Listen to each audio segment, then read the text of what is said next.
ایسی کتابیں، ایسا لٹریچر، ایسی چیزیں، ایسے علماء ہوں جو ائمہ اربعہ کے مسالک کو جانتے ہوں کہ کس نے کس پہ فتویٰ دیا ہے، تب جا کر اس معاشرے میں کہیں قابو پایا جا سکتا ہے، نپٹا جا سکتا ہے. وگرنہ کوئی آدمی صرف اسی پہ اڑ جائے کہ نہیں فقہ حنفی میں چکے یہ ہے لہٰذا اس سے تو باہر آپ نکل ہی نہیں سکتے، نہیں چل سکے گا. مسئلہ بڑی جدید دنیا ہوگی، حالات بڑے بدل گئے، تقاضے بڑے بدل گئے. علیہ باللہ ہم یہ نہیں کہتے کہ وہ کتاب و سنت کو ہی بدل دے گا، یہ کوئی اب نیا مجتہد پیدا ہو جائے، مگر آپ کو ذرا بھی یہاں مسلمانوں سے اگر ہمدردی ہے نا، ذرا بھی آپ کو یہ اندازہ ہے کہ مسلمانوں نے یہاں رہنا ہے، اس ایک کام کو کر لو ساری زندگی، اور کوئی کام نہ کرو بھائی. قرآن پاک کی ایسی تفسیر، فقہ کی کوئی ایسی کتاب جس میں عبادت سے لے کے نماز روزے سے لے کے اور قتل اور چوری اور ڈاکہ اور نکاح اور معیشت اور تجارت اور اکانومی، یہ ساری چیزیں اس تک چاروں ائمہ کے مسلک بڑی آسانی سے لکھے ہوئے مل جائیں کہ اچھا اس بات پہ حضرت نے یہ فتویٰ دیا ہے. یہ اتنا بڑا لٹریچر اور ذخیرہ ہو، اور اس کے بعد پھر ایک جماعت ایسی ہو، چاہے ایک صاحب علم ہو، چاہے دو ہوں، چاہے تین ہوں، جو ان چیزوں کو جانتے ہوں اور وہ فتویٰ دے دیں کہ ہم مسلمانوں کے لیے ہمارے دور میں اس پہ عمل کرنا اب چاہیے. اگر یہاں اسلام کو رکھنا ہے اور اسلام کی بات غیر مسلموں تک بھی پہنچانی ہے تو یہ اس دور کی ضروریات میں سے ہے، زندگی بھر کے یہ کرنے کا کام ہے. وگرنہ یہ جو نئی نسلیں آ رہی ہیں نا آگے کو، یہ دین چھوڑ دیں گے. وہ کہیں گے صاحب آپ کہتے ہیں کہ یہ چیز حرام ہے اور اس کو نہیں کھایا جا سکتا، ائمہ مجتہدین نے شافعی مالک رحمہ اللہ نے یہ فتویٰ دیا ہے، ہم کیوں نہ مسلک پہ حنفی مسلک پہ عمل کر لیں؟ تو نتیجہ یہ کہ وہ ادھر جائیں گے. تو یہ ایک گرہ کھل جائے گی ذہنی طور پہ کہ ہم جو چاہیں عمل کر لیں، کسی نہ کسی کا تو فتویٰ ہوگا ہی نا. یہ ذہنی گرہ نہیں کھلنی چاہیے، اس کو یہ احساس رہنا چاہیے کہ حلال ہے یا حرام ہے. کسی سے پوچھ کے، کوئی سر پہ ہو چھوٹا بڑا، کسی کا فتویٰ ہو، کسی کی اجازت ہو، ایسے تھوڑی ہے کہ دین بچوں کے ہاتھ میں دے دیں. یہ تو جب اکانومی کے مسائل، بینکنگ کے ان چیزوں کو پڑھے تو ہمیں اندازہ اس بات کا ہوا کہ بہت سی چیزیں ایسی ہیں جن پہ حنفی فقہا کے علاوہ دیگر فقہا کا مسلک دیکھنا پڑتا ہے، نہیں تو کام نہیں بنتا. یہ کام ہے، لیکن یہ کام مسلمان جب کریں جب انہیں اس سے فرصت ہو، مل جائے یہاں پر کہ فلاں یہ کر رہا ہے اور فلاں یہ کر رہا ہے، اس کو اس طرح گھسیٹو اور اس کی ٹانگ اس طرح کھینچو، اور پارٹیاں بن رہی ہیں اور کیا کیا چیزیں ہو رہی ہیں، اور پیسہ رسومات میں خوب اڑاؤ اور افطاریوں میں اور اللہ جانے کس کس کام میں. آپ ہم سے زیادہ بہتر جانتے ہیں، لیکن بھائی یہ کام کرو. یہ کام کریں گے آپ چاہے اس سے فائدہ نہ اٹھا سکیں، آئندہ آنے والی نسلیں فائدہ اٹھائیں گی اس سے، اور وہ صدقہ جاریہ ہے.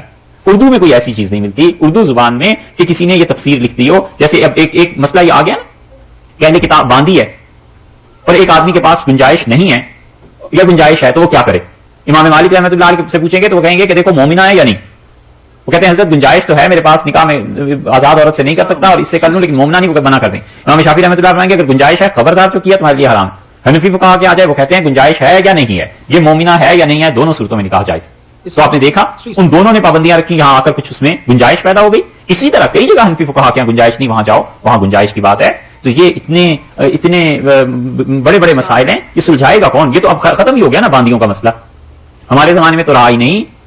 یہ مسائل جب اکانومی میں پیش آتے ہیں، یہ مسائل جب بچوں کی نکاح کی ولایت میں پیش آتے ہیں، یہ مسائل جب پیش آئیں گے تجارت میں، یہ مسائل جب زراعت میں پیش آئیں گے کہ یہاں کی زمینوں کا سٹیٹس کیا ہے اور اس پہ عشر آئے گا نہیں آئے گا، کتنا عشر لگے گا، کس کو جمع کرانا ہے، یہ مسائل اور خاندگی زندگی میں طلاق پر جب آئیں گے، زہار پہ آئیں گے، ان چیزوں پہ اس وقت یہاں فتویٰ کون دے گا؟ سمجھے یہ کام کرنے کی. اس لیے یہاں پر یہ جو ارشاد فرمایا نا، امام ابو حنیفہ رحمۃ اللہ علیہ کہتے ہیں کہ مومنات کی قید کہ وہ مومنہ ہو استحباب کے لیے کہ بہتر ہے. تو پھر ترجمہ سارا یوں بنا کہ من لم یستطع منکم قولا، اور تم میں سے اگر کوئی اتنی گنجائش نہیں رکھتا کہ ان ينكح المحصنات المؤمنات کہ وہ پاک دامن خواتین جو قید جو شریف خواتین ہیں ان سے نکاح کر سکے، اتنا گنجائش نہیں ہے. فمما ملكت ايمانكم من فتياتكم المؤمنات، تو پھر وہ نکاح کر لے ایسی باندی سے جو مومنہ ہو. امام حنیفہ رحمۃ اللہ کہتے ہیں بہتر ہے کہ مومنہ ہو، اور بہتر ہے کہ گنجائش ہے تو شادی آزاد عورتوں سے کر لو، بہتر ہے بس. واللہ اعلم بایمانکم، اور اللہ جانتا ہے تمہارے ایمان کو، کس کا ایمان کم ہے کس کا ایمان زیادہ ہے، اللہ کو سب معلوم ہے. اصل معیار آزادی اور غلامی نہیں، اصل معیار یہ نہیں ہے کہ تمہارے پاس پیسہ ہے یا نہیں ہے، اور اصل معیار یہ نہیں ہے کہ تمہاری بیوی آزاد خاندان سے آئی ہے یا وہ کوئی باندھی تھی. اصل معیار ایمان ہے، ایمان جس کے پاس بھی زیادہ ہے. اللہ اعلم بایمانکم، اللہ کو خوب خبر ہے اس کی، اس بنیاد پہ فیصلہ ہوگا کہ کون اچھا ہے. تو جب اللہ ہی جانتا ہے تو قیامت میں ہی فیصلہ ہوگا، دنیا پہ اس پہ مت اترانا. بعضکم من بعض، تم ایک دوسرے کا حصہ ہو، تم آپس میں ایک ہو، سب ایک ہی باپ کی اولاد ہو. جیسے تم انسان ہو، غلام اور باندیاں بھی ویسے ہی انسان ہی ہوا کرتے ہیں، وہ کوئی باہر سے نہیں آئے. اس لیے کبھی بھی ان کی حقارت اور توہین نہ ہو. فانکحوہن، ان عورتوں سے نکاح کرو، ان باندیوں سے، باذن اہلہن، ان کے مالکوں کی اجازت سے. یعنی رشتہ جو ہے، یہ جو چیز ہے مالک طے کریں گے ان کے کہ یہ نکاح ہوگا یا نہیں ہوگا. واتوہن، اور تم نے دو، اجورہن، ان کا مہر. امام مالک رحمۃ اللہ علیہ اس آیت کے ظاہر کو دیکھ کے فرماتے ہیں کہ اس لڑکی کو اس کا حق مہر دیا جائے گا، باندھی جتنا بھی اس کے ساتھ طے ہوگا، آزاد عورت کا حق مہر زیادہ ہے، یہ کم پہ کر لے گی راضی ہو جائے گی، کم پہ نکاح کر لے گی، اس لیے اسے دینا ہے۔ امام ابو حنیفہ رحمۃ اللہ علیہ فرماتے ہیں کہ باندھی تو اصل میں اپنے مالک کے قبضے میں ہے نا، یہ تو نکاح کی وہ اجازت دے رہا ہے لیکن اصل میں تو اس کا مالک وہ ہے، تو اس لیے اس کا حق مہر بھی مالک کو ادا کیا جائے گا بالمعروف، قاعدے کے مطابق۔ اور ہے کیا؟ محصنات، چاہے یہ باندھی ہی کیوں نہ ہو، نکاح کی قید میں لانے والے بننا، غیر مصافحات۔ اور دیکھو یہ محصنات یہ ایسی ہیں کہ جن کے تم نے حق مہر دستور کے مطابق ادا کیے ہیں، ان کی صفت، ان کی تعریف یہ ہے کہ محصنات یہ قید میں آنے والی ہیں، غیر مصافحات، خواہشات کو پورا کرنے والی نہ ہو، نہیں، ولا متخذات، اور نہ ہے اخدان، چوری چھپے آشنائیاں کرنی۔ یہ عورت باندھی ہے لیکن تین چیزیں پھر بھی سوچ لینا کہ وہ عورت نکاح میں آنے والی ہے، غیر مصافحات، تمہارے ساتھ شادی کر کے کوئی اپنی خواہشات کی تسکین نہیں پوری کر رہی، ولا متخذات اخدان، اور دیکھو اسی طرح یہ چوری چھپے کوئی یاریاں بھی نہیں لگا رہی۔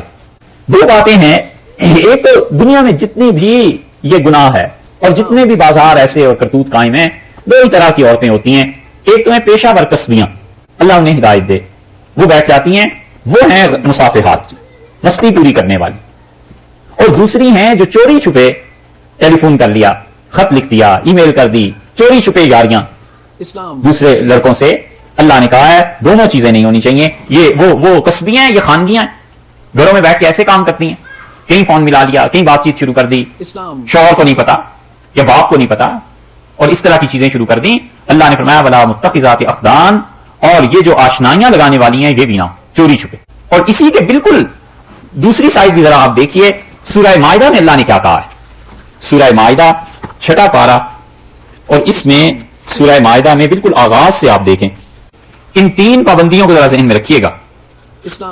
سورہ مائدہ 6 پارہ اور آیت نمبر ہے 5، آیت نمبر 5، اليوم احل لکم الطیبات، آج کے دن میں اللہ حلال کرتا ہوں تمہارے لیے ساری پاک چیزیں جو دنیا میں ہیں، وطعام الذین اوتوا الکتاب حل لکم، اور اہل کتاب کا کھانا یہ بھی تمہارے لیے حلال ہے، وطعامکم، اور تمہارا کھانا حل لہم، یہ ان کے لیے حلال ہے، والمحصنات من المؤمنات، اور قید میں آنے والی، نکاح کی قید میں آنے والی مومنہ عورتیں، شادی ان سے نکاح جائز، والمحصنات من الذین اوتوا الکتاب، اور جن کو ہم نے کتاب دی تھی، عیسائی یہودی، وہ خواتین جو قید میں آنے والی ہوں نکاح کے، وہ بھی تمہارے لیے جائز ہیں، اذا آتیتموہن اجورہن، جب تم انہیں ان کے حق مہر ادا کر دو، محسنین، اور تم کیا کرو، قید میں لانے والے انہیں بننا، وہاں فرمایا تھا محسنات، یہی تھا نا نکاح کی قید، اس مقام پہ فرمایا محسنین، مردوں تم انہیں نکاح کی قید میں لاؤ گے، وہاں عورتوں کے لیے تھا یا مردوں کے لیے، اور وہاں عورتوں کے لیے فرمایا کہ غیر مصافحات، دیکھا ہے اس مقام کو جو بھی ہم پڑھ رہے تھے سورہ نساء میں، وہاں پہ اللہ تعالیٰ نے فرمایا غیر مصافحات، وہ عورتیں کسبیاں نہ ہوں، ایسی نہ ہو جو تم سے چوری، جو تم سے اپنی خواہشات کو پورا کرنے دیتی، یا مردوں کو کہا ہے غیر مصافحین، اور مرد ایسے نہ ہوں جو ان عیسائی یہودی عورتوں سے اپنی خواہشات کو پورا کرنے والے ہیں۔ اور وہاں کیا کہا ہے، وہاں فرمایا کہ ولا متخذات اخدان، اور آشنائیاں نہ کرتی ہوں چوری چھپے، اور یہاں فرمایا ولا متخذی اخدان، اور تم بھی ان عیسائی اور یہودی عورتوں سے، ان بچیوں سے جن سے نکاح کرنا ہے، چوری چھپے آشنائیاں کرنے والے نہ ہو۔ کیسی زبردست اللہ نے تردید کی ہے، خدا کو پتا تھا کہ قیامت کے قریب حالات کیسے ہو جائیں گے، ہے نا، تو اللہ نے کیا کہا، اللہ نے کہا یہ چوری چھپے جو آشنائیاں ہیں یہ قتل نہ کرنا، اور جتنی یہ چوری چھپے آشنائیاں اب عام ہیں، شاید ہی دنیا میں کہیں عام ہوئی ہوں، شاید ہی دنیا پہ کوئی ایسا وقت آیا ہو، اس لیے یہ دجال کے آنے سے پہلے سب سے بڑی آزمائش جو اب تک دنیا میں ہے، جو اچھائی بھی ہے اور برائی بھی، وہ یہی ہے، یہ جو گوگل اور انٹرنیٹ ہے نا، یہ چیز ہے، یہ مرشد دجال کا تو جو فتنہ آئے گا سو آئے گا، اس سے پہلے پوری دنیا میں جو سب سے بڑا فتنہ ہے اب یہی ہے، اس کے ذریعے نیکی کے کام بھی ہیں اور اس کے ذریعے یہ چوری چھپے آشنائیاں بھی، اور اس سے بھی بدتر چیزیں ہیں۔ اللہ نے کہا ہے نکاح کی قید میں لانا، ولا متخذات اخدان، اور دیکھو ایسے نہ ہونا، ولا متخذی اخدان، چوری چھپے آشنائیاں، چوری چھپے دوستیاں، یہ فرینڈشپ یہ نہ کرنا، چوری چھپے بھی نہیں کرنا، تو کلم کھلا تو بات ہی غلط ہو گئی نا۔ یہ وہ چیز ہے جس کو ہم کہتے ہیں نا کہ اگر اس قرآن پاک کی تعلیم سے تنہائی ٹھیک نہیں ہوتی کسی انسان کی تو کچھ نہیں پڑا، تنہائیاں ٹھیک ہونی چاہیے۔ جب تنہائی اللہ کے ساتھ کوئی نہ دیکھ رہا ہو اور اللہ ہی ہو اور بندہ ہی ہو، اس وقت بھی وہ اچھا ہی ہے، نیک ہے، تو پھر انشاءاللہ وہ خدا کے ہاں بھی نیک ہی ہے۔ اور تنہائیاں جب پورے شہر میں کوئی نہ پہچانتا ہو اور سب اجنبی ہوں اور ایک ہی آدمی اکیلا ہوتا ہے نا، یہ تنہائی ہے۔ یہ چیزیں اللہ نے کہا ہے یہ چوری چھپے اور یہ چیزیں نہ کرنا۔ قرآن پڑھتے نہیں نا، قرآن پڑھا ہوا ہو تو پتا چلے کہ اللہ نے مسلمان لڑکیوں اور مسلمان لڑکوں سے کیا کہا ہے، اور قرآن پڑھا ہوا ہو تو پھر پتا چلے کہ اللہ نے مومن انسان کو کیسا بتایا ہے کہ مومن کیسا ہونا چاہیے، مسلمان کیسا ہونا چاہیے. اور اگر مسلمان اس کردار کے ہوتے تو اب تک یہ کفر کی برف پگھل گئی ہوتی. کب کی؟ یہ کفر کے تودے ہیں، گلیشیئرز ہیں، اور مسلمانوں میں وہ ایمان کی آگ نہیں رہی. بس بات اتنی ہے. وگرنہ ان کی کیا ہمت و طاقت تھی کہ اتنے عرصے تک 300 سال سے مسلمانوں کے ساتھ واسطہ پڑا ہوا ہو اور مسلمانوں نے انہیں ان کے دین سے نہ ہٹا سکیں. سبحان اللہ. 300 برس ہو گئے اور آپ پیچھے دیکھیں 700 برس مسلمانوں کا واسطہ رہا ہے. 700 برس. اور ان 700 سالوں میں 400 سال تقریباً 450 سال ان مغلوں کے ہیں. جیسے کیسے بھی مسلمان تھے پوری آبادی کا 40% پلٹ کے رکھ دیا انہوں نے. اور اس قوم سے جو قوم مذہب پہ پابند تھی، ہندو، جو مذہبی لوگ تھے. یہاں تو مذہبی لوگ ہی نہیں نا، وہ تو حقیقت مذہبی لوگ تھے. وہاں مسلمانوں کی جب ٹکر لگی ہے تو 10 برس 50 برس 100 200 300 سال بعد حال دیکھ لو. سوائے سادات کے یا چند خاندانوں کو چھوڑ کے باقی آبا و اجداد ہم سب کے ہندو کافر ہی تھے اور کیا تھے. لیکن اسلام ایمان آیا اور اس نے چند سو برسوں میں پورے ہندوستان کی حالت بدل دی. اور یہاں 300 سال سے واسطہ ہے. اور یہاں وہ بھی مذہب قوم نہیں ہے جو مذہب کو مانتی ہو اتنی، وہ تو فری سوسائٹی ہے، آزاد ہیں. یہاں کام نسبتاً آسان ہے. لیکن اس کے باوجود یہ برف نہیں پگھل رہی کیونکہ آگ نہیں رہی. یہ ہے اللہ نے کہا ہے کہ انہیں کیا کرنا ہے. نکاح کی قید میں وہ تمہیں مردوں کو لانے والی ہے ہوتی ہیں، غیر مصافحات، اپنی مستیاں پوری کرنے والی نہیں، ولا متخذات اخدان، اور نہ یاریاں کریں. شاہ صاحب رحمۃ اللہ نے ترجمہ کیا ہے، وہ کہتے ہیں قید میں آتیاں، پرانی اردو ہے نا، نہ مستی نکالتیاں نہ یار کرتیاں. پرانی اردو ہے لیکن صحیح مفہوم اس سے پتا چلتا ہے. فیضا احسننا، اور جب وہ نکاح کی قید میں آ گئی، باندی سے نکاح ہو گیا، فإن أتينا بفاحشة، اگر کوئی وہ کام کریں فحاشی کا، زنا، فعلیہن، ان کے اوپر ہے نصف آدھی سزا ما علی المحصنات، جو کچھ کے سزا ہے شریف خواتین کی، من العذاب، آدھا عذاب ان پر آئے گا، یعنی آدھی حد ان پر جاری کی جائے گی. فاحشہ کا ترجمہ یہاں پر بدکاری سے بے حیائی کا کام یا زنا اس لیے کیا ہے کہ آگے اللہ نے حد کا بیان کیا، اس لیے اور کوئی ترجمہ ہو نہیں سکتا. یہاں ایک دوسرے اللہ تعالیٰ نے یہ جو فرمایا نا کہ ان اس پہ اتنی حد لگاؤ جتنی کہ محسنات پہ ہے، تو محسنات سے یہاں بھی مراد کیا لیا جائے. اگر آپ یہ کہیں کہ یہ شادی شدہ عورت ہے تو شادی شدہ عورت اگر ایسی بدکاری کرے گی تو اس کی تو سزا رجم ہے، اور رجم آدھا کیسے ہو سکتا ہے؟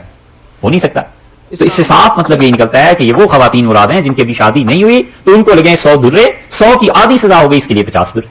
تو محسنات سے مراد وہ مسلمان خواتین جو کہ ابھی تک شادی شدہ نہیں ہیں. من العذاب، اللہ نے کہا ہے کہ آدھی حد ان پر لگے گی. یہ ہے، سمجھ آئی؟ کلیئر ہو رہی ہے بات؟ آج سمجھ میں آ رہی نا؟ ذالکا. اچھا ایک بات اور یہاں دیکھیے، یہ جو فاحشہ کا لفظ فرمایا ہے، اس لفظ کو ذرا سی محنت آپ کر کے ہم سارے قرآن میں دیکھتے ہیں کہ اللہ نے فاحشہ کا لفظ کہاں کہاں کہا ہے اور کس معنی میں. پتہ نہیں، اللہ ہی جانتا ہے 22ویں پارے تک پہنچنا ہوگا یا کب ہوگا، کیا ہوگا. اس لیے اصل میں تو مسئلہ وہاں بیان کرنا چاہیے تھا، مگر آپ جیسے اچھے لوگ پتہ نہیں پھر ملتے ہیں نہیں ملتے ہمیں، تو اس ایک عقیدے کے مسئلے کو یہاں سے حل کرنا چاہتے ہیں. اس لیے تھوڑی سی محنت کر کے پورے قرآن کو آج دیکھتے ہیں فاحشہ کا لفظ آیا کہاں. ہم نے چند دن کر کے پورے قرآن کو دیکھا، 13 مقامات پر یہ لفظ آیا ہے.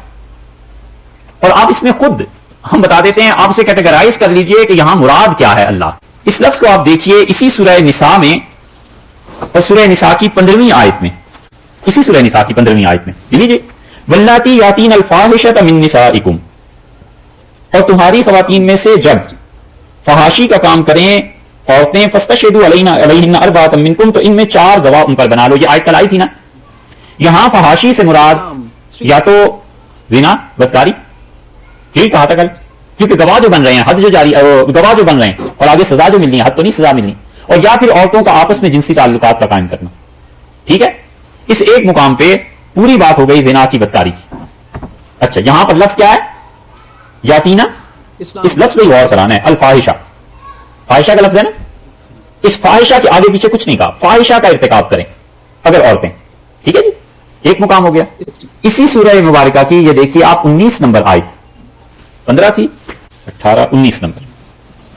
یا ایھا الذین آمنوا لا یحل لکم ان ترثوا النساء کرہا ولا تعضلوهن لتذهبوا ببعض ما آتیتموهن الا ان یاتینا، انہیں نکاح کرنے سے نہ روکنا کہ تم ان سے حق میں پیسے واپس لے لو، الا ان یاتینا بفاحشۃ مبینہ، ہاں اگر اس صورت میں کہ وہ صاف بے حیائی کا کام کریں.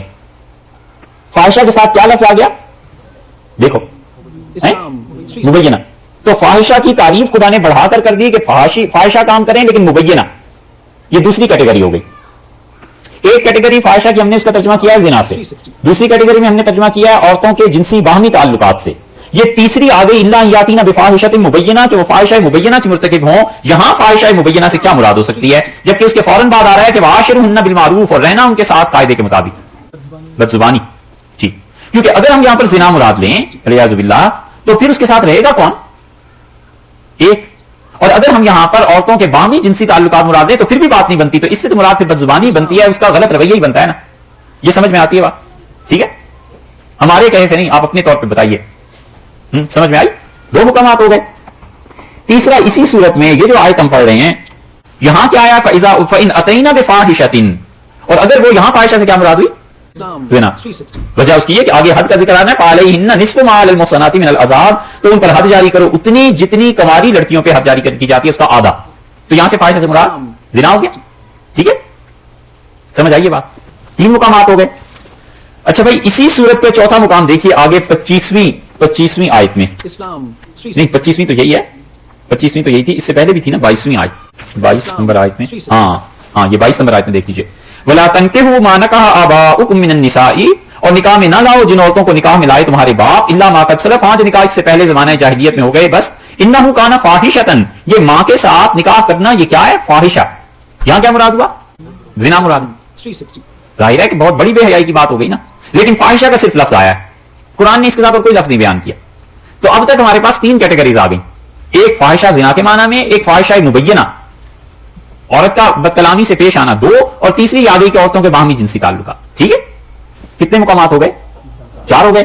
پانچواں آپ دیکھیے سورہ آراف میں، اور سورہ آراف میں 28 نمبر آیت ہے، نواں پارہ جہاں سے شروع ہوتا ہے. سورہ آراف 8ویں پارے میں دیکھ لیجیے. سورہ آراف ہے 8واں پارہ ہے، اور اس کی آیت نمبر آپ دیکھیے 27. یہ بڑا اہم مسئلہ ہے، ایک عقیدے سے تعلق رکھتا ہے، اس کو خود غور سے سمجھیے آپ. یا بنی آدم لا یفتننکم الشیطان کما اخرج ابویکم من الجنہ، اے آدم کی اولاد تمہیں شیطان ایسے نہ بہکا دے علیہ الصلوۃ والسلام، جب جیسے کہ اس نے تمہارے والد علیہ الصلوۃ والسلام کو جنت سے نکلوا دیا تھا، تمہارے ماں باپ کو. ینزع عنہما لباسہما، اس نے ان دونوں کے لباس اتروا دیے، لیریہما سوآتہما، تاکہ جو ان کے جسم تھا انہیں وہ دکھائے. انہ یراکم هو وقبیلہ من حیث لا ترونہم، شیطان تمہیں وہاں سے دیکھتا ہے اور شیطان کی قوم جنات جہاں سے تم ان کو نہیں دیکھ سکتے.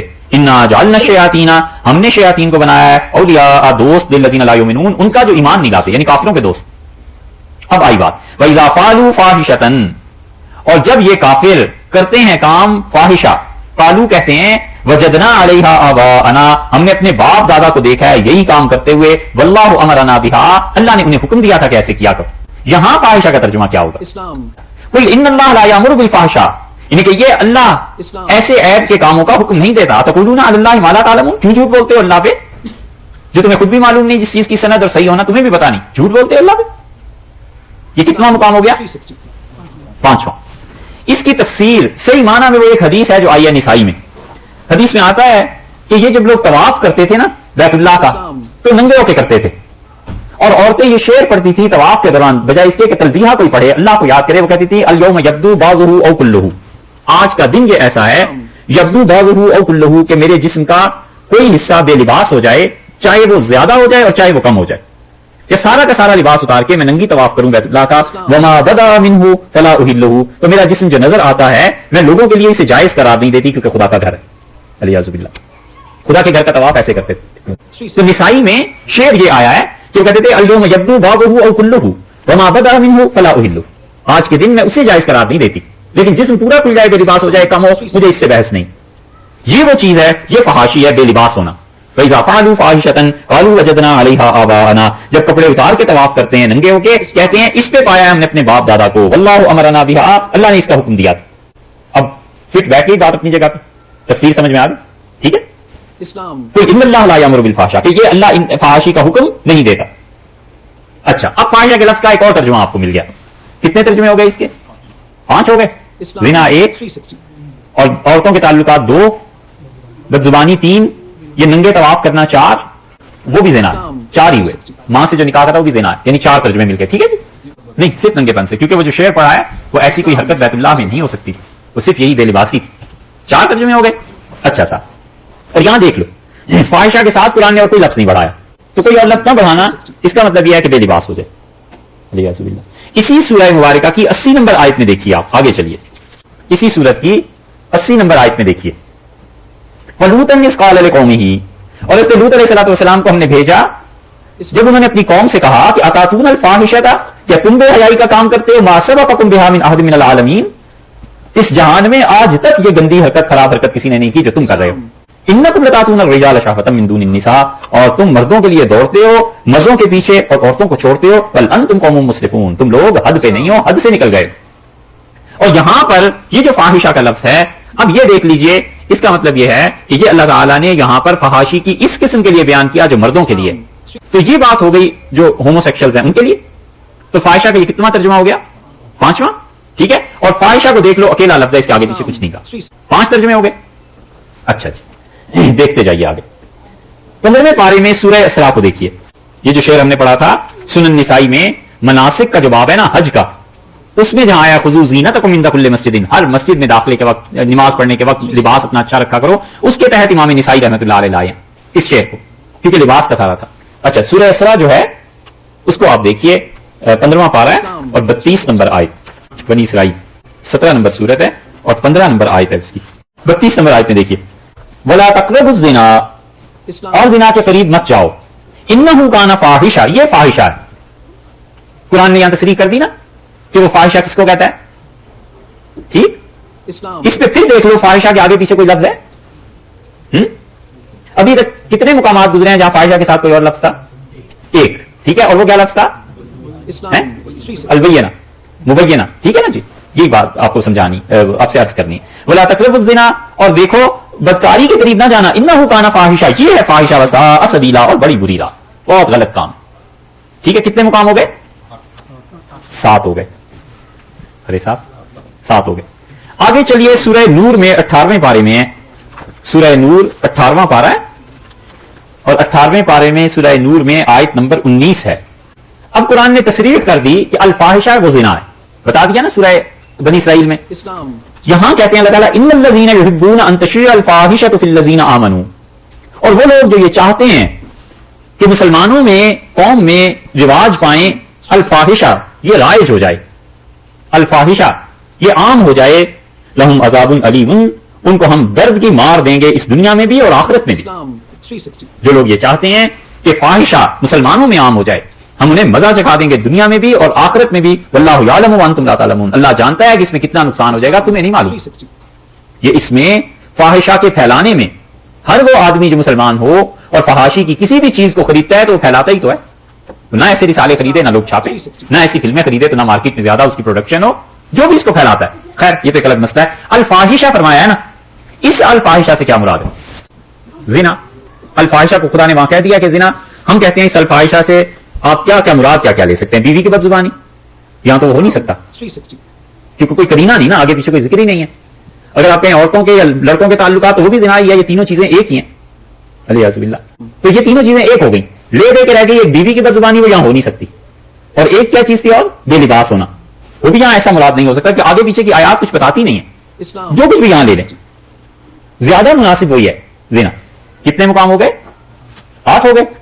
آگے دیکھیے سورہ نمل میں 19ویں پارے میں، سورہ نمل میں 54 نمبر آیت ہے، 20ویں پارے میں چلے جائیے، 19ویں کا بالکل آخر ہے بھائی، 19ویں کا بالکل آخر ہے، 54 نمبر آیت میں جی، وَلُوطًا إِذْ قَالَ لِقَوْمِهِ، 27 نمبر سورہ نمل اور 19واں پارہ ہے اور آیت نمبر ہے اس کی 54۔ وَلُوطًا إِذْ قَالَ لِقَوْمِهِ، اور لوط علیہ السلام نے جب اپنی قوم سے کہا أَتَأْتُونَ الْفَاحِشَةَ، بے حیائی کا کام کرتے ہو، وَأَنْتُمْ تُبْصِرُونَ، اور تم دیکھتے بھی ہو پھر اسے بیٹھ کے، ایک بے حیائی کے کام اور اوپر سے اسے بیٹھ کے دیکھنا بھی، لیاذ باللہ۔ اس سے معلوم ہوتا ہے کہ برسر عام یہ کرتے تھے ایسی حرکتیں، اسی لیے تو انہوں نے فرمایا کہ اس کے ساتھ ساتھ تم دیکھتے بھی ہو ایک دوسرے کو۔ یہاں فاحشہ سے صاف پتا چلتا ہے جو کچھ بھی مراد ہے، ٹھیک ہے نا، یہاں تو کوئی احتمال نہیں کسی اور چیز کا، بیوی کی بدزبانی کا، کسی اور چیز کا کوئی چانس ہی نہیں ہے، یہاں صاف پتا چلتا ہے، ٹھیک ہے جی۔ آگے دیکھیے سورہ عنکبوت، سورہ عنکبوت میں 20واں پارہ ہے یہ، آیت نمبر اس کی دیکھیے 26۔ فآمن لہ لوط، سر ابراہیم علیہ السلام پر ان کے گروہ میں سے انہیں کس نے مانا؟ اس لوط علیہ السلام نے۔ وقال انی مہاجر الی ربی، اور بولے حضرت ابراہیم علیہ السلام کہ میں اللہ ہجرت کرتا ہوں تیری طرف، اپنے پروردگار کی طرف ہجرت کرتا ہوں، انہ هو العزیز الحکیم، اللہ بڑے زبردست ہیں، حکمت والے، وَوَهَبْنَا لَهُ اسحاق، اور ہم نے ابراہیم علیہ السلام کو کیا کیا؟ اسحاق سے نوازا، وَيَعْقُوب علیہ السلام سے، وَجَعَلْنَا فِي ذُرِّيَّتِهِ النُّبُوَّةَ، اور ہم نے ابراہیم علیہ السلام کی اولاد میں نبوت رکھی، والکتاب، اور کتاب دی، وَآتَيْنَاهُ أَجْرَهُ فِي الدُّنْيَا، اور ہم نے دنیا میں بھی ان کو بڑا اجر دیا، وَإِنَّهُ فِي الْآخِرَةِ لَمِنَ الصَّالِحِينَ، اور ابراہیم علیہ السلام آخرت میں ہمارے بڑے نیک لوگوں میں۔ وَلُوطًا إِذْ قَالَ لِقَوْمِهِ، اور لوط علیہ السلام جب انہوں نے کہا اپنی قوم سے، إِنَّكُمْ لَتَأْتُونَ الْفَاحِشَةَ، تم ایسا فحش کام کرتے ہو، مَا سَبَقَكُم بِهَا مِنْ أَحَدٍ مِنَ الْعَالَمِينَ، آج تک کائنات میں تم سے پہلے کبھی کسی نے نہیں کیا، تم ہو سب سے پہلے کرنے والے۔ یہاں بھی مطلب واضح ہو گیا، ٹھیک ہے جی؟ اچھا، اب دیکھ لو اس ساری جگہوں پہ فاحشہ کے ساتھ کوئی اور چیز اللہ نے نہیں لگائی۔ غور کر رہے ہیں نا اس پہ؟ صرف ایک مقام اب تک ایسا گزرا ہے سورہ نساء کا، جہاں مبینہ کا لفظ آیا تھا کہ کھلی ہوئی فحاشی، باقی ہر مقام پہ اللہ نے فاحشہ کا لفظ ذکر کیا۔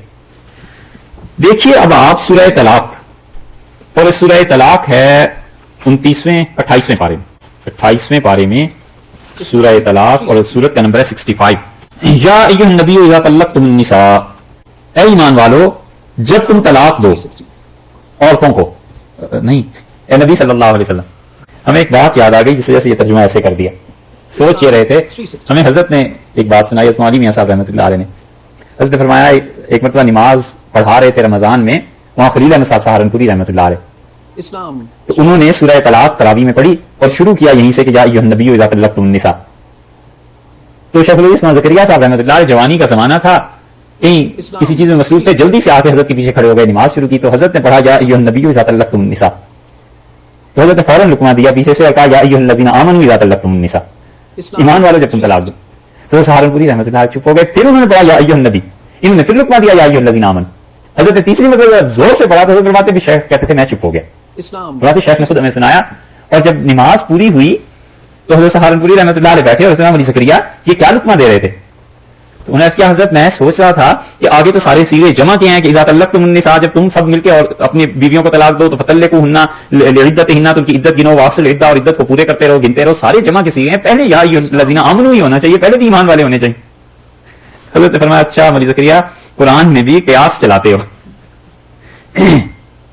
سوچ رہے تھے اتفاق سے بات ایسی زبان پہ یا ایھا النبی، اے نبی صلی اللہ علیہ وسلم، اذا طلقتم النساء مراد امت ہے، یعنی جب تم لوگ طلاق دو فطلقوہن لعدتہن، تو ان کی عدت پر طلاق دو عورتوں کی، واصل عدہ، اور عدت کو گنتے رہنا، واتقوا اللہ ربکم، ڈرو اللہ سے جو تمہارا پروردگار ہے، لا تخرجوہن من بیوتہن، اور مت نکالو ان خواتین کو ان کے گھروں سے۔ عدت کی جو مہلت ہے، عدت جو عورتوں نے گزارنی ہے تمہارے ہی گھر میں پوری کریں، ولا یخرجن، اور خود وہ بھی نہ نکلیں، الا ہاں ان یاتین بفاحشۃ مبینہ، وہ کھلی ہوئی فحاشی کا ارتکاب کریں تو بس پھر اس گھر سے نکل جائیں، اپنے گھر جا کے رہیں۔ یہ ہے فاحشہ مبینہ۔ اب یہاں دیکھ لیجئے کیا مراد ہو سکتی، وہی جو پہلے زبان درازی، کہ اگر وہ زبان چلاتی ہے تو اس گھر میں عدت نہ گزارے، اپنی چلی جائے، ولا یخرجن الا ان یاتین بفاحشۃ مبینہ۔ فاحشہ کے ساتھ یہ دوسرا مقام ہے جہاں قرآن نے استعمال کیا ہے مبینہ کا لفظ، تو مراد کیا ہوا جی؟ زبان درازی، بولنا، ٹھیک۔ یہ کتنے مقامات ہو گئے؟ 11 ہو گئے۔ ایک مقام اور دیکھیے سورہ آل عمران میں آیا، چوتھے پارے میں دیکھیے، آیت نمبر ہے 135، جی والذین اذا فعلوا فاحشۃ، اور ایمان والے وہ ہیں جو لوگ اپنی کوئی فاحشہ کام کر لیں، او ظلموا انفسہم، یا اپنی جان پر ظلم کر لیں، ذکر اللہ کو یاد کرنے لگتے ہیں، فاستغفروا لذنوبہم، اور بخشش مانگے اپنے گناہوں کی، ومن یغفر الذنوب الا اللہ، اور کون ہے جو اللہ کے علاوہ وہ گناہ معاف کر دے، ولم یصروا علی ما فعلوا، اور جو حرکت کر گزرتے ہیں فاحشہ اس پر اصرار نہیں کرتے، ہم یعلمون، جانتے ہوئے جان بوجھ کے پھر ایسے کام نہیں کرتے۔ اس مقام پر فاحشہ یہ آپ کو بتانا تھا، یہ بھی کہ چلیے اس پہ ہم مراد لے لیتے ہیں زنا، بدکاری۔ اب تک ساری آیات میں کتنے مقامات ہو گئے؟ 12 مقامات ہو گئے نا، 12 ہو گئے۔ ان 12 مقامات پر فاحشہ کے ہمارے پاس کتنے مطلب آئے آپ خود گن لیجیے۔ ایک آ گیا زنا، ٹھیک ہے، اور اسی میں مردوں اور عورتوں کی بدکاری کو بھی شامل کر لو، ہم نے اس سے کیا بحث کرنی ہے، ایک ہے تو وہ تینوں ایک ہی طرح کے کام، ٹھیک ہے۔ دوسرا اس کا ترجمہ ہو گیا بغیر لباس کے، ٹھیک ہے، اور تیسرا ترجمہ قرآن نے ہمیں بتایا ہے کیا؟ زبان درازی۔ 3 چیزیں ہو گئی۔ اب اس میں سے فاحشہ کے ساتھ جہاں پر مبینہ کا لفظ نہیں آیا وہاں کتنے ترجمے ہو گئے؟ سوچ کے بولنا، 2 ترجمے ہو گئے، ایک زنا بدکاری ہو گئی اور ایک بغیر لباس کے، یہ ہو گئے۔ ایک لفظ باقی رہ گیا اور وہ کیا ہے؟ فاحشہ کا جہاں قرآن نے ترجمہ کیا 3 ترجمے تھے نا بیسیکلی جس پہ ہم اب تک پہنچے۔ ایک زنا، اس کو چھوڑ دیجیے، اب ختم کر دیجیے اس کو۔ دوسرا بغیر لباس کے، ٹھیک ہے, اس کو بھی اب چھوڑ دیجیے. تیسرا زبان درازی, اور اس پہ کتنی آیات اب تک دیکھی ہم نے؟ 2, اور دونوں میں فاحشہ کے ساتھ کیا لفظ تھا؟ مبینہ کا.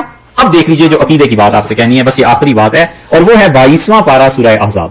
22ویں پارے میں سورہ احزاب میں 22ویں پارے میں آپ چلے جائیے, بلکہ 21ویں کا آخری رکوع جہاں سے شروع ہو رہا ہے, 21ویں پارے کا پچھلے صفحے پہ دیکھیے گا, آیت نمبر ہے 28. یا ایھا النبی, اے نبی صلی اللہ علیہ وسلم, کل ازواجکا, آپ اپنی بیویوں سے کہیے کہ ان کنتن تردن الحیات الدنیا وزینتہا, اگر تمہیں دنیا کا جینا اور یہاں کی رونقیں اچھی لگتی ہیں, تم یہ چاہتی ہو, فتعالینا امتعکن, آؤ میں تمہیں کچھ پیسے دے دلا دوں, واسرحکن سراحا جمیلا, اور اس کے بعد میں تمہیں طلاق دے کے فارغ کر دوں, دنیا اپنا لو. وَإِن كُنتُنَّ تُرِدْنَ اللَّهَ وَرَسُولَهُ, اور اگر تم اللہ اور اس کے رسول صلی اللہ علیہ وسلم کو چاہتی ہو, وَالدَّارَ الْآخِرَةَ, اور آخرت کے گھر کو, فَإِنَّ اللَّهَ أَعَدَّ لِلْمُحْصَنَاتِ مِنكُنَّ أَجْرًا عَظِيمًا, تو تم میں جو پاک خواتین ہیں, جو سب کی سب, ان کے لیے اللہ نے بڑا اجر رکھا ہے. یا نساء النبی, اے نبی صلی اللہ علیہ وسلم کی بیویوں, مَن یَأْتِ مِنکُنَّ بِفَاحِشَةٍ مُبَیِّنَةٍ, تم میں سے اگر کسی نے بھی ارتکاب کیا فاحشہ مبینہ کا, یضاعف لها العذاب ضعفین, ہم اسے دگنا عذاب دیں گے. وکان ذلک علی اللہ یسیرا, اور اللہ کے لیے یہ آسان بات.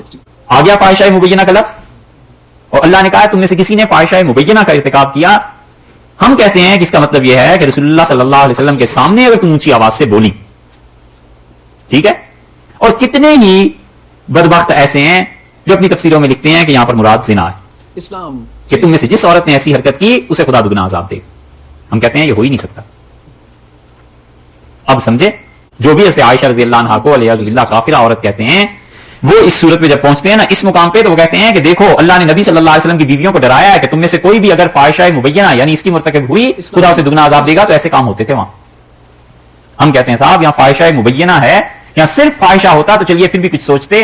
پورے قرآن میں ہر جگہ اللہ نے جہاں بھی اس کا زنا کا ذکر کیا ہے, فاحشہ کا لفظ لائے ہیں, مبینہ کا لفظ کہیں نہیں لائے, اس لیے کہ مبینہ کا مطلب ہے کھلی ہوئی بے حیائی. اور بدکاری وہ تو بڑے سے بڑا بھی آدمی چھپ کے ہی کرتا ہے, ذرا سی بھی شرم ہو جاؤ تو چھپ کے ہی کرتا ہے, کوئی سب کے سامنے تھوڑی ہوتی. اب سمجھ آئی اس آیت کی؟ سمجھے, یہ ہے عقیدے کا مسئلہ. اگر کوئی آدمی یا اس کی تفسیر اس سے کر دے, گمراہ ہو جائے گا, والعیاذ باللہ اگر وہ اس کی تفسیر جائز سمجھ کے کر دے تو کافر ہو جائے گا. اللہ نے یہاں پر کہا ہے کہ رسول اللہ صلی اللہ علیہ وسلم کے سامنے اگر تمہاری آواز اونچی ہو گئی تو پھر یاد رکھو دگنا عذاب ملے گا. وکان ذلک علی اللہ یسیرا, یہ اللہ کے لیے بڑی آسان بات. اب سمجھ آئی, بس یہ بات بتانی تھی. اب وہاں آ جائیے, سورہ نساء 13 مقامات ہیں کل قرآن میں اس سمیت, اور ان 13 میں اللہ نے 5-6 چیزیں بتا دی ہیں. اللہ تعالیٰ نے یہ بتا دیا ہے کہ فاحشہ سے کہیں مراد مردوں کے باہمی تعلقات, کہیں عورتوں کے, اور تیسرے زنا, یہ سب ایک ہی کیٹیگری ہے. اور چوتھے اللہ تعالیٰ نے یہ بتا دیا کہ بغیر لباس کے, سورہ اعراف میں. 5ویں اللہ تعالیٰ نے ان مقامات پر ذکر کر دیا کہ فاحشہ مبینہ 3 مقام پہ, اور اس سے مراد تینوں جگہ کو لے لیں تو وہی ہے کہ زبان درازی یا زبان چلانا یا اونچی آواز سے بول. سمجھ آئی؟ ٹھیک ہے, ایسے پڑھنا چاہیے, لیکن اس میں وقت بڑا لگتا ہے. اچھا, سورہ نساء میں ہاں کہاں پہنچے تھے بھائی؟ 25 نمبر آیت میں, فَإِذَا أُحْصِنَّ فَإِنْ أَتَيْنَ بِفَاحِشَةٍ فَعَلَيْهِنَّ نِصْفُ مَا عَلَى الْمُحْصَنَاتِ مِنَ الْعَذَابِ, تو آدھی مار ان کو وہ پڑے گی جو ان کی بیویاں, جو آزاد عورتوں پر ہے اس کی آدھی مار, یعنی 50 درہم. ذالکا, اور یہ اس لیے ہم نے اجازت دی ہے باندی سے, خواتین ان عورتوں سے نکاح کی, اس کے لیے لمن, اس شخص کے لیے, خشی العنت منکم, تو میں سے جو انسان مصیبت میں مشقت میں پڑ جائے. یہ اس لیے اجازت دی ہے کہ اگر یہ بھی اجازت نہ دیتے تو پھر عنت کا لفظ استعمال کیا ہے. تو عنت کا مطلب یہ ہوا کہ وہ بہت مشقت میں پڑ جائے گا. اکثر مفسرین نے اس عنت کو زنا کے معنی میں لکھا ہے کہ اگر باندی سے بھی استمتاع کی فائدہ اٹھانے کی اجازت نہ ہوتی تو وہ پڑ جاتا کس چیز میں, زنا میں. اللہ نے کہا ہم نے تمہیں اس لیے اجازت دی ہے, اس لیے رخصت یہ دی ہے, وان تصبروا, اور دوسری تفسیر اس کی یہ کی ہے. عنت پر مفسرین کی بحث ہے. ایک تو کہتے ہیں زنا, کہ اگر ہم اجازت نہ دیتے باندیوں سے بھی تو آزاد عورتوں سے تو تم ویسے نہیں کر سکتے, باندیوں پہ ہم پابندی لگا دیں تو تم تو بہت مصیبت میں پڑ جاؤ گے, یعنی زنا میں پڑ جاؤ. اور دوسری تفسیر یہ کی گئی ہے کہ تم شدید تکلیف جسمانی طور پر اٹھاتے, ذہنی طور پہ, جسمانی طور پہ, جو شدت ہے جنس کی اور قوت جتنی بھی جس میں ہے, اسی اعتبار سے وہ اپنے دن بڑے سختی کے ساتھ گزارتا بیچارہ. اس لیے اللہ نے کہا ہم نے تمہیں اجازت دی ہے کہ تم باندیوں سے نکاح کر سکتے. سوچنے کی بات اس میں ہے یہ کہ اگر متع جائز ہوتا تو اللہ تعالیٰ یہاں اس کی اجازت نہ دے دیتا, یہ کہتا تم وقتی طور پہ نکاح کر لیا کرو. چیزیں ہی دو رکھی, یا بیوی اور یا باندی. اور اسی وجہ سے ذالک لمن خشی العنت منکم, تم میں سے جو انسان شدید مشقت میں پڑ جائے گا یہ اس کے لیے ہے. اور اسی شدید مشقت کا اعتبار کر کے فقہا نے اس پہ بحث کی ہے کہ جس چیز کو استمناء کہتے ہیں عربی میں, اور ماسٹربیشن جسے کہتے ہیں, وہ جائز ہے یا نہیں, انہوں نے اس پہ بحث کی. اور وہ کہتے ہیں